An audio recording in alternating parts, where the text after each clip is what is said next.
We all say that vitamin D is very important to our health. But why is that? First, what is vitamin D? Vitamin D is a fat-soluble vitamin that ultraviolet rays, in particular the UVB, coming from the sun, triggers its synthesis in the skin. It is also found in few foods. In the skin, what happens is actually the conversion of provitamin D, which is a non-active form, to pre-vitamin D, which is also non-reactive form of vitamin D. So what happens under your skin is actually the conversion of non-reactive form provitamin D to pre-vitamin D, which is also a non-reactive form.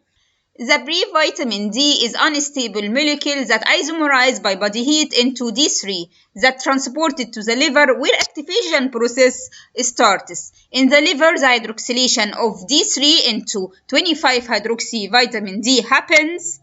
The active form of the hydroxy vitamin D usually converts into through a second stage of hydroxylation in the kidney to 1,25-dihydroxy vitamin D. This is the active form that our body can use. This conversion into the active form of the vitamin D is usually regulated by the parathyroid hormone. Vitamin D is found in all body cells. So what does it do in our body? It actually has this ability to promote the absorption of calcium and phosphate in our body. It regulates body mineralization. It prevents hypocalcemic tetany, which is the imbalance in the electrolytes as a result of calcium deficiency. It also stimulates the innate immunity and regulates inflammatory responses. Even our muscles uses vitamin D, where vitamin D has a role in cell growth and neuromuscular function. There are few foods that contain vitamin D. One major source of vitamin D is fatty fish such as codfish, salmon, tuna, shrimp, herring, and sardines. Other foods that contain a very little percentage of vitamin D are milk, egg yolk, and mushrooms. There are some fortified foods that contain vitamin D, such as milk brands, orange juice, cereal, and oatmeal. You probably remember your grandmother saying, babies should be exposed to the sun for a couple of hours every week for babies not to have rickets, which is a disease related to softening in the bones.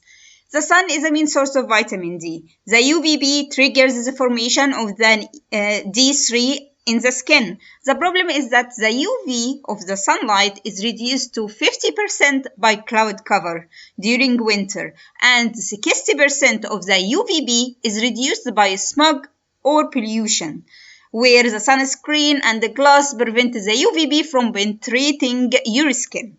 Another factor that affects the penetration of UVB to your skin is the melanin pigment. The darker your skin is, the lower penetration of UVB to your skin. This means the darker skin have lower level of 25-hydroxy vitamin D comparing to Caucasian skin. Although still there is no direct relation between the pigment, the UVB penetration due to the pigment, and the fact is that dark skins have lower rate of fractures and osteoporosis comparing to Caucasians. In general, sometimes the requirements of vitamin D is hard to meet by exposing our body to the direct sun due to the risk of the skin cancer. UV radiation is responsible for annual 1.5 million skin cancer. This was published by the American Academy of Dermatology, where they strongly advised applying sunscreen whenever you are exposed to the sun to avoid health complications. You have to remember using sunscreen lowers the penetration of UVB to your skin. The recommended allowed dietary allowance of vitamin D depends on the age and the gender. The amount based on minimal amount of ranges is between 400 and 800 the national unit. For the skin to benefit from the sun, the skin has to be exposed directly to sun rays between 10 a.m. and 3 p.m. The face, arms, legs, or the back have to be exposed at least for 5 to 30 minutes twice per week for the skin to synthesize sufficient amount of vitamin D. Season, time of the day, smog, sunscreen, and the time of exposure, all of that are factors that affect the vitamin D synthesis in the skin. Because the deficiency of vitamin D causes many diseases, the concentration of vitamin D in human body is tested. The blood sample of the patient usually is compared against a reference sample that contains 25 hydroxy vitamin D. If the concentration is less than 12 nanogram per milliliter, this means there is a critical vitamin D deficiency which can result in infants, in rickets, and for the adults in osteomalacia.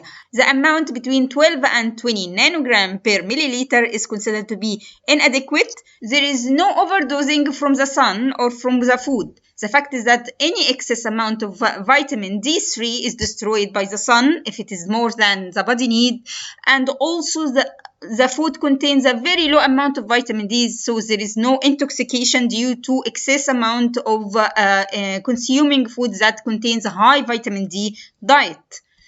Yet some people have to meet their needs of vitamin D by taking supplements.